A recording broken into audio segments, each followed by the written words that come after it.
किसान भाइयों, आज हम बात करने वाले हैं गेहूं की खेती के बारे में। तो किसान भाइयों, जब हमने गेहूं की बुआई की थी तो उस समय कौन कौन से खाद डाले थे, और जब हमारी गेहूं की फसल 40 से 50 दिन की हो जाती है तो उस समय हमें कौन से खाद डालना चाहिए और कौन सी स्प्रे करना चाहिए, जिससे हमारी गेहूं में अच्छी फुटाव हो और अच्छे कल्लों का विकास हो, अच्छी टिलरिंग हो और अच्छी तरीके से हम पैदावार ले सके। तो हमें सबसे पहले जब हमने गेहूं की बुआई की थी तो हमने उस समय गोबर की खाद डाली थी या नहीं डाली थी, और जो हमारी गेहूं में गोबर की कमी के कारण भी पौधा पीला पड़ जाता है, मुरझा जाता है, मुरझाया हुआ रहता है। तो उसके लिए हम आपको 50 दिन के अंतराल जो स्प्रे करना चाहिए वो कौन कौन से स्प्रे करना चाहिए, तो इस वीडियो के माध्यम से हम किसान भाइयों आपको पूरी जानकारी शेयर करने वाले हैं। अगर आप हमारे यूट्यूब चैनल पर नए आए हो तो प्लीज़ चैनल को ज़रूर सब्सक्राइब करें और शेयर करें हमारे किसान मित्रों के साथ। तो किसान भाइयों, बात कर लेते हैं हम पहले नंबर पर। जब किसान भाइयों ने गेहूं की बुआई की थी तो उस समय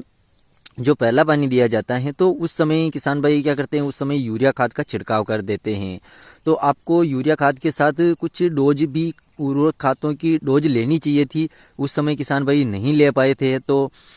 किसान भाइयों, जब आप दूसरी पिलाई कर रहे होते हैं तो उस समय ज़रूर ले सकते हैं। तो कुछ किसान भाइयों ने जब गेहूँ की बुआई की थी तो उस समय DAP खाद का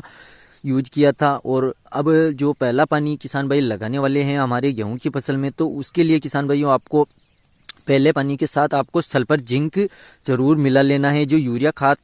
का आप गेहूं की फसल में पहले पानी में स्प्रे कर रहे हैं तो आपको 45 किलोग्राम प्रति एकड़ के हिसाब से यूरिया खाद ले लेना है, और सल्फर भी आपको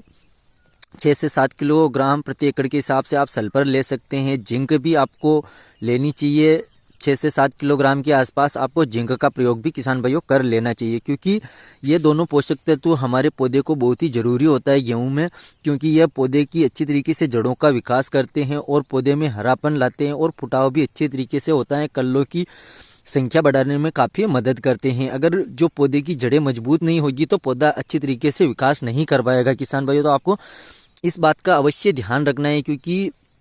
पौधे में अच्छी तरीके से विकास लाने के लिए कुछ खाद उर्वरक बहुत ही ज़रूरी होते। अब जो किसान भाई दूसरा पानी, जो पहले पानी में कुछ खाद स्प्रे नहीं कर पाए थे और जिन किसान भाइयों ने यूरिया खाद का ही छिड़काव किया था उस समय, तो किसान भाई दूसरे पानी जब आप अपनी गेहूं की फसल में लगा रहे हो तो उस समय भी आपको क्या लेना है। तो किसान भाइयों, दूसरा पानी जब हमारी गेहूं की फसल में आप लगा रहे हो और पहले पानी जब लगाया था तो उस समय कुछ खाद उर्वरक नहीं ले पाए थे, तो दूसरे पानी में जब लगा रहे हो तो आपको 45 किलोग्राम यूरिया खाद अपने गेहूं की फसल में ले लेना है। उसके साथ आपको लेना है फेरस सल्फेट, क्योंकि ये हमारी गेहूं की फसल के लिए बहुत ही ज़रूरी है किसान भाइयों। तो किसान भाइयों, आपको जिंक सल्फेट भी ले लेना है। तो किसान भाइयों, फेरस सल्फेट और जिंक सल्फेट दोनों आपको ले लेना है, और 45 किलोग्राम यूरिया खाद के साथ आपको 7 से 8 किलोग्राम फेरस सल्फेट मिला लेना है, वही 5 से 6 किलोग्राम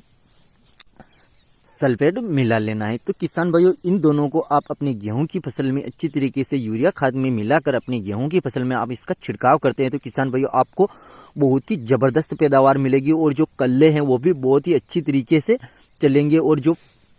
पौधे में पीलापन आ रहा है तो वो भी रुक जाएगा, और जो अपनी गेहूं की फसल में यूँ मान लीजिए किसान भाई की बहुत अच्छी पैदावार हमें देखने को मिलने वाली है अगर आप ये स्प्रे अपने गेहूं की फसल में कर देते हैं। तो किसान भाइयों, आपको हमारी ये जानकारी कैसी लगी? अगर जानकारी आपको अच्छी लगी हो तो चैनल को ज़रूर सब्सक्राइब करें और शेयर करें हमारे किसान मित्रों के साथ। किसान भाइयों, मिलते हैं ऐसी एक ज़बरदस्त वीडियो में। जब तक के लिए जय जवान, जय किसान, जय हिंद, जय भारत।